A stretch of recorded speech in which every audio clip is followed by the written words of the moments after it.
వైఫల్యాలను డిఎస్సిలో జరిగిన అవకతవకలను ఎత్తి చూపుతున్నారని శాసన మండలి సభ్యులు నెల్లూరు సిటీ ఇన్ఛార్జ్ పర్వతరెడ్డి చంద్రశేఖర్ రెడ్డికి సంబంధించిన 6 కృష్ణ చైతన్య విద్యా సంస్థలలో తనిఖీల పేరిట ఇబ్బందులకు గురి చేస్తున్న నేపథ్యంలో సంఘీభావంగా తరలివచ్చిన 18 శాసన మండలి సభ్యులు, జిల్లా పరిషత్ చైర్పర్సన్ ఆనం అన్నమ్మ, వైఎస్ఆర్ కాంగ్రెస్ పార్టీ నియోజకవర్గ ఇన్ఛార్జీలు, నాయకులు, కార్యకర్తలు, వైఎస్ఆర్ కాంగ్రెస్ పార్టీ రాష్ట్ర మహిళా వర్కింగ్ ప్రెసిడెంట్ కాకాని పూజిత గాలతో కలిసి బీఆర్సీ కూడలి వద్ద డాక్టర్ బిఆర్ అంబేద్కర్ గారి విగ్రహానికి పూలమాల వేసి నివాళులర్పించి నిరసన తెలియజేసి మీడియాతో మాట్లాడిన మాజీ మంత్రివర్యులు, ఉమ్మడి నెల్లూరు జిల్లా వైఎస్ఆర్ కాంగ్రెస్ పార్టీ జిల్లా అధ్యక్షులు డాక్టర్ కాకాని గోవర్ధన్ రెడ్డి అంబేద్కర్ విగ్రహం వద్ద నిరసన తెలిపేందుకు బయలుదేరిన వైఎస్ఆర్ కాంగ్రెస్ పార్టీ శ్రేణులను అడ్డుకునేందుకు ప్రయత్నించిన పోలీసులపై ఆగ్రహం వ్యక్తం చేసిన కాకాని పర్వతరెడ్డి కృష్ణ చైతన్య విద్యా సంస్థలపై జరుగుతున్న దాడులను ఖండించిన మాజీ మంత్రి కాకాని కూటమి ప్రభుత్వాన్ని ప్రశ్నించిన వారిపై దాడులు చేయడం, బెదిరింపులకు పాల్పడడం పరిపాటిగా మారిందన్న కాకాని చంద్రశేఖర్ రెడ్డి లాంటి సౌమ్యుడిని ధైర్యంగా ఎదుర్కొనలేక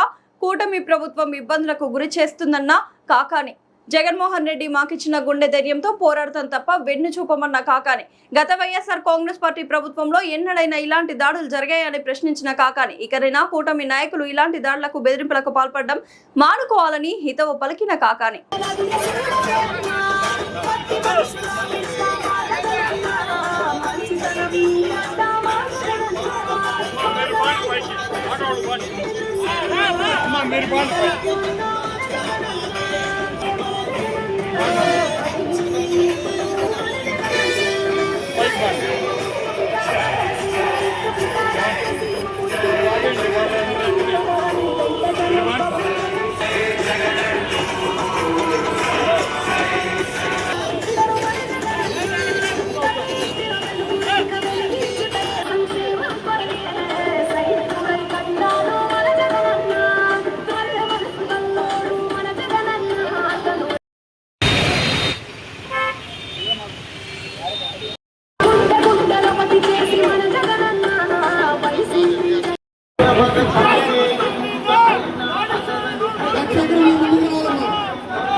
రాని సార్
ఇంకా అయిపోయింది కాబట్టి అటు కూడా తీసేస్తుంది.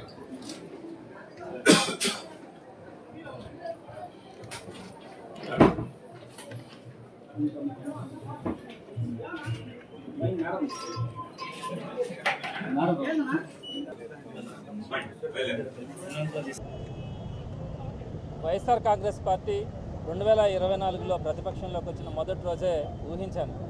ఎందుకంటే లోకేష్ మాట తీరు కానీ వ్యవహార శైలి కానీ చూసిన తర్వాత అతని యొక్క దుందుడుకు స్వభావం కానీ, ఒక మనిషిని ఇబ్బంది పెట్టే తత్వం కానీ, ఒక క్రూరత్వం కానీ అతనిలో కనిపిస్తుంది. ఇలాంటి పరిస్థితుల్లో మనం ప్రశ్నించేటప్పుడు వీరు ఇబ్బంది పెట్టడానికి కూడా ప్రయత్నిస్తారని కూడా అర్థమైంది. అయినప్పటికీ కూడా నేను ఆ రోజు చెప్తున్నాను, ఈరోజు చెప్తున్నాను, ఏ ఒక్కటి కూడా అబద్ధం చెప్పలా, ఏ ఒక్కటి కూడా సాక్ష్యాలు లేకుండా చెప్పలా, అన్నింటినీ కూడా సాక్ష్యాలతో సహా ప్రూవ్ చేయడం కూడా జరిగింది. మీరు ఇలాంటి బెదిరింపులు బెదిరిస్తే ఏ ఒక్క వైఎస్ఆర్సీపీ నాయకులు కూడా భయపడే పరిస్థితి కూడా ఉండదు, కార్యకర్త కూడా భయపడలేదు. మరి ఈరోజు ఈ సందర్భంగా జగన్మోహన్ రెడ్డి గారి ఆదేశాల మేరకు మేమంతా మాట్లాడుతూ ఉన్నాం. మరి ఈరోజు ఈ ప్రభుత్వం అధికారం ఉందని చెప్పి అధికారాన్ని తీసుకొని వచ్చి నిర్దాక్షిణ్యంగా ఒకే సంస్థకు సంబంధించినటువంటి కళాశాలల మీద దాడులు చేసినారు. ఓకే, తప్పకుండా చేయండి, మీ చేతుల్లో అధికారం ఉంది, రేపు పొద్దున ఒకటి ఉంటుందన్నది కూడా మర్చిపోకూడదు. ఈరోజు ఎవరైతే అధికారులు కానీ, అదేవిధంగా ఎమ్మెల్యేలు కానీ, మంత్రులు కానీ ఎవరైతే ఉన్నారో రేపు ఒక రోజును కూడా మీరు గుర్తుపెట్టుకోవాల్సి వస్తుంది. ఈరోజు జగన్మోహన్ రెడ్డి గారి పిలుపు మేరకు ఈరోజు రాష్ట్ర వ్యాప్తంగా ఉన్నటువంటి శాసనమండలి సభ్యులు కానీ, నాయకులు కానీ అందరూ కూడా నెల్లూరుకు వచ్చి సంఘీభావంగా తెలిపినందుకు, అలానే మా నియోజకవర్గంలో ఉన్నటువంటి లీడర్స్ అందరూ కూడా ఈరోజు సంఘీభావం తెలిపినందుకు వారందరికీ కూడా పేరు పేరున ధన్యవాదాలు తెలియజేస్తూ, ప్రత్యేకంగా జగన్మోహన్ రెడ్డి గారి ఆదేశాల మేరకు అందరం కూడా ఎంత దూరమైన పోరాటానికి సిద్ధంగా ఉంటాం. వైఎస్ఆర్ కాంగ్రెస్ పార్టీ ఇవాళ సహజంగా తనిఖీలు అనేది ఒక నిర్దిష్టమైనటువంటి కార్యక్రమం తీసుకొని విద్యాశాఖ అధికారులు సహజంగా ఎక్కడైనా ఎప్పుడైనా చేస్తూ ఉంటారు. కానీ ఇక్కడ కూడా నిర్దిష్టమైనటువంటి కార్యక్రమే. కేవలం చంద్రశేఖర్ రెడ్డి గారికి సంబంధించినటువంటి విద్యా సంస్థలపైనే దాడులు చేశారు. దీన్ని ఏమనాలా? చంద్రశేఖర్ రెడ్డి గారు డిఎస్సిలో ఉన్నటువంటి లోపాలు ఎత్తి చూపుతున్నాడు కాబట్టి ఆయన నోరు నొక్కడానికి, ఆయన్ని భయపెట్టడానికి, ఆయన మరలా తిరిగి నోరు తెరవకుండా ఉండటం కోసం కాలేజీల మీద దాడులు చేస్తూ ఉన్నారు. ఇది మంచి పద్ధతా? మనం ప్రజాస్వామ్యంలో ఉన్నాం కదా. ప్రజాస్వామ్యంలో ఇవాళ ఈ రాష్ట్రంలో ఉన్న వాళ్ళందరూ కూడా వైఎస్ఆర్ కాంగ్రెస్ పార్టీకి సంబంధించిన రకరకాల పార్టీలకు సంబంధించినటువంటి వ్యక్తులు విద్యా సంస్థలు నడుపుకుంటారు, వ్యాపారాలు చేసుకుంటారు. కానీ ఏలు పెట్టి చూపి వైఎస్ఆర్ కాంగ్రెస్ పార్టీకి సంబంధించిన పర్వతరెడ్డి చంద్రశేఖర్ రెడ్డి గారి మీద దాడి, అది ప్రతీకార దాడిగానే వైఎస్ఆర్ కాంగ్రెస్ పార్టీ భావిస్తూ ఉంది. మేము కాదు, ఇవాళ ఈ రాష్ట్రంలో ఉన్నటువంటి ఏ ఒక్కరి కదిలించినా కూడా ఇది ప్రతీకార దాడిగానే భావిస్తూ ఉన్నారు. దేశానికి స్వాతంత్రం వచ్చిన తర్వాత దేశంలోనూ రాష్ట్రంలోనూ అనేక రాజకీయ పార్టీలు పనిచేశాయి. అనేక మంది ముఖ్యమంత్రులుగా పనిచేసినటువంటి పరిస్థితులు కూడా మనం అందరం కూడా చూస్తున్నటువంటి పరిస్థితులు ఉన్నాయి. కానీ ఈ రోజున ఆంధ్రప్రదేశ్లో చంద్రబాబు నాయుడు నేతృత్వంలోని రాష్ట్ర ప్రభుత్వం ఒక దౌర్భాగ్యకరమైనటువంటి అప్రజాస్వామిక విధానాలతో ఈరోజు పరిపాలన చేస్తున్నటువంటి పరిస్థితి వాళ్ళు చూస్తూ ఉన్నాం. ప్రజాస్వామ్యం వాళ్ళకి అక్కర్లా, రెడ్ బుక్ రాజ్యాంగమే వాళ్ళకి కావాలా. ఎవరైనా ఈ ప్రభుత్వాన్ని ప్రశ్నిస్తే, ఈ ప్రభుత్వంలో ఉన్నటువంటి లోపాలను ఎత్తి చూపితే వాళ్ళ మీద అక్రమ కేసులు బనాయించడం, జైలుకు పంపించడం, అనేక రకాలుగా ఇబ్బందులు పడుతున్నటువంటి పరిస్థితులు ఇప్పటివరకు కూడా ఈ రాష్ట్రంలో చూసాం. ఈరోజు మరో అడుగు ముందుకేసి అక్రమ కేసులు పెట్టడం. ఈరోజు మొన్న సాయంత్రం నుంచి జరుగుతున్న దాడులను గమనిస్తే ఈ కూటమి ప్రభుత్వం అవలంబిస్తున్న విధానం చూస్తే క్లియర్గా అడుగుతా ఉన్నాం. మేము కందుకూరు నియోజకవర్గంలో కరేడు పంచాయతీ నుంచి ఒక మహిళ దగ్గర డిఎస్సిలో ఉద్యోగం ఇస్తాం స్పోర్ట్స్ కోటాలు అని చెప్పి 15 లక్షల డబ్బులు తీసుకున్నారు. బ్యాంక్ స్టేట్మెంట్ నా దగ్గర ఉంది. ఎఫ్ఐఆర్ రిజిస్టర్ చేసాం. ఎవరైతే డబ్బులు తీసుకున్నారో మధ్యలో ఉన్న బ్రోకర్ ఉన్నాడో వాళ్ళిద్దరి మీద కూడా ఎఫ్ఐఆర్ రిజిస్టర్ చేస్తే ఈరోజు వరకు వాళ్ళ మీద చర్యలు లేవు. కందుకూరు నియోజకవర్గంలో ఇలాంటి ఆధారాలు ఈ రాష్ట్రంలో ఎవరినైతే నిరుద్యోగులు మీరు మభ్యపెట్టి వాళ్ళందరి దగ్గర డబ్బులు తీసుకొని మీరు డిఎస్సిని సంతలో కూరగాయలు, రోడ్డు మీద కూరగాయలు అమ్మినట్టుగా ఈరోజు డిఎస్సిలో మీరు స్పోర్ట్స్ కోటాలో ఉద్యోగాలు అమ్ముకున్నారు. అది వాస్తవం అని చెప్పి ప్రూఫ్లతో మేము నిరూపిస్తూ ఉంటే ఈరోజు మీరు చేస్తున్న కార్యక్రమం ఏంటి? ఎవరైతే దీని మీద మాట్లాడుతున్నారో, ఇది ప్రజల్లోకి తీసుకొచ్చి వైఎస్ఆర్ కాంగ్రెస్ పార్టీ తరఫున పోరాటం చేస్తున్నారో వాళ్ళ మీద దాడులు చేయడం, వాళ్ళ విద్యా సంస్థల మీద దాడులు చేయడం, లేకపోతే వాళ్ళ మానసికంగా, ఆర్థికంగా కొంగదీసే విధంగా మీరు ఇలాంటి చర్యలు దోహదపడతా ఉన్నారు. మీకు నిజంగా సిగ్గు శర ఉంటే ఈరోజు నీట్ పేపర్ లీక్ అయింది, మళ్ళీ సిబిఎస్ఈ పేపర్ లీకు, ఏ పేపర్ పట్టుకున్నా లీక్ అవుతా ఉంది. ఢిల్లీ నుంచి ఐపీ దాకా మీ ప్రభుత్వాలు, మీ కూటమి ప్రభుత్వాలు అధికారంలో ఉంటే అక్కడ విద్యాశాఖ మంత్రి కానీ ఇక్కడ విద్యాశాఖ మంత్రి కానీ రాజీనామా చేయాల్సింది.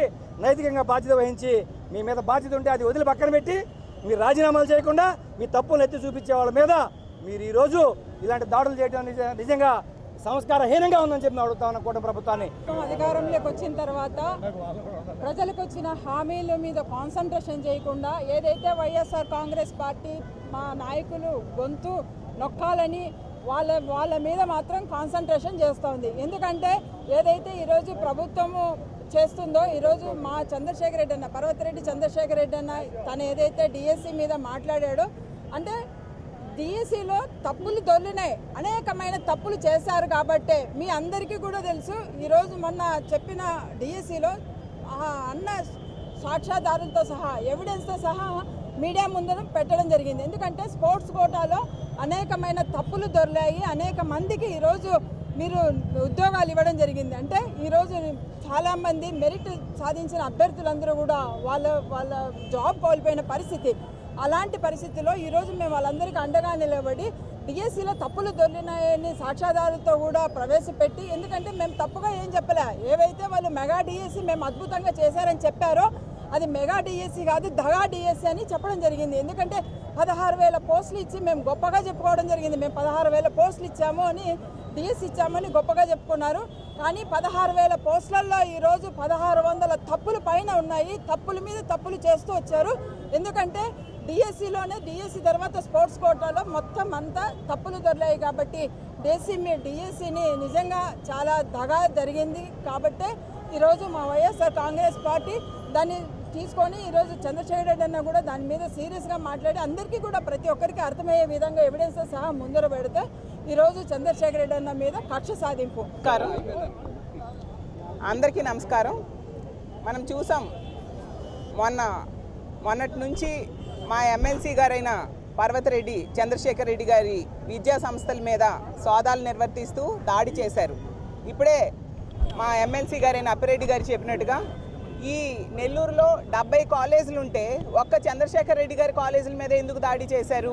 ఎందుకంటే మొన్న జరిగిన డిఎస్సిలో చాలా అవకతవకలు జరిగాయి. దాని మీద అతను ప్రశ్నించారు. సాక్ష్యాధారాలతో సహా ప్రెస్ ముందుకు వచ్చి చెప్పడం జరిగింది. సిబిఐ ఎంక్వైరీ చంద్రశేఖర్ రెడ్డి గారు, మా పార్టీ, జగనన్న మేమందరం కోరడం జరిగింది. అసలు మీరు తప్పు చేయకపోతే సిబిఐ ఎంక్వైరీకి ఎందుకు భయపడుతున్నారు?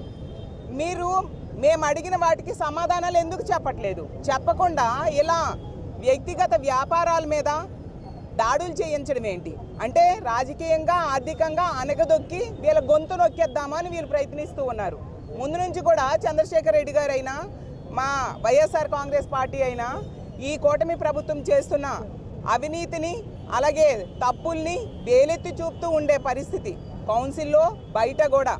కాబట్టి వాటికి సమాధానాలు చెప్పలేక ప్రభుత్వం తన పాలనలో 2 ఏళ్ల పాలనలో పూర్తిగా వైఫల్యం చెంది ఉంది. కాబట్టి డైవర్షన్ పాలిటిక్స్లో భాగంగా ఇలా వ్యక్తిగత వ్యాపారాల మీద దాడులకు పూనుకోవడం నిజంగా మేము తీవ్రంగా ఖండిస్తూ ఉన్నాం. దౌర్జన్యానికి అడ్డు అదుపు లేకుండా పోతుందండి. దానికి ఒక ఉదాహరణ అని చెప్పుకోవచ్చు. ఈరోజు చంద్రశేఖర్ అన్నకు సంబంధించినటువంటి విద్యా సంస్థల మీద దాడులు చేయడము ఎంత అన్యాయంగా ఉందంటే, అంటే డిఎస్సిలో జరిగినటువంటి అవకతవకల మీద పూర్తిగా అవగాహన ఉండేటువంటి వ్యక్తి కాబట్టి ప్రజలందరికీ మీకు అన్యాయం జరిగింది, మోసం జరిగిందని విపులంగా చెప్తూ దాని గురించి ప్రజల పక్షాన మాట్లాడుతున్నారు. కాబట్టి ఆయన మీద కేసులు పెట్టే అవకాశం లేదు. కాబట్టి ఈరోజు పోయి విద్యా సంస్థల మీద పడ్డారు. ఒకవేళ అవకాశం ఉంటే అది చేస్తుండేవాళ్ళు. అంటే మీ ఆలోచన ఏంటి? తప్పు చేస్తాము, దానికి సంబంధించి ఎవరైనా కానీ మమ్మల్ని తప్పు అంటే వాళ్ళని తప్పు చేస్తాము అని చెప్పి, వాళ్ళని కావాలని ఇబ్బందులు పెడతాము, వాళ్ళు కావాలని భయపెడతాము, వాళ్ళు కావాలని వాళ్ళ గొంతు నొక్కే ప్రయత్నం చేస్తాము అని చెప్పి ఈరోజు ఏమైంది? దానివల్ల ఎవ్వరూ వెనక్కి వెళ్ళాల. చంద్రశేఖర్ అన్న 1 నుంచి కూడా భయపడలే. ఈ రోజుకి దానికి డిఎస్సికి సంబంధించిన దాని మీద అందరం కలిసి ఫైట్ చేస్తున్నాం. అదేవిధంగా ఈ విద్యా సంస్థ మీద మీరు అందరూ అనుకుంటున్నారేమో ఇది చంద్రశేఖర్ అన్నకి సంబంధించినటువంటి విద్యా సంస్థ కాదు. ఇది ఎంతో మంది పిల్లలకి సంబంధించిన, భవిష్యత్తుకు సంబంధించినటువంటి విషయం. కొత్త కాలేజీలు, మంచి కాలేజీలు ఎన్ని ఉంటాయండి? 10, 15 ఉంటాయి. చెత్త కాలేజీలు కావాల్సినన్ని ఉన్నాయి. అటువంటి కాలేజ్ ఎటువంటి జూనియర్ కాలేజ్ ఎంత పేరుంది? ఏం చెప్పట్లేదు. ఎవరెన్ని అడిగినా కానీ చెప్తారు. వాటికి జిల్లాలో ఎంత పేరుంది, ఎంత బాగా జరుగుతుంది దానికి సంబంధించి. మేనేజ్మెంట్ అనేది ప్రతి ఒక్కరు చెప్తారు. ఆ కాలేజ్ గురించి కానీ, ఆ కాలేజ్లో చదువుకుంటున్నటువంటి పిల్లల గురించి కానీ, ఆ పిల్లల భవిష్యత్తు గురించి కానీ, తల్లిదండ్రులు పడేటువంటి ఆందోళన కానీ, మీరు చేసే పనులకు ఎవడైనా ఆలోచన చేస్తారా?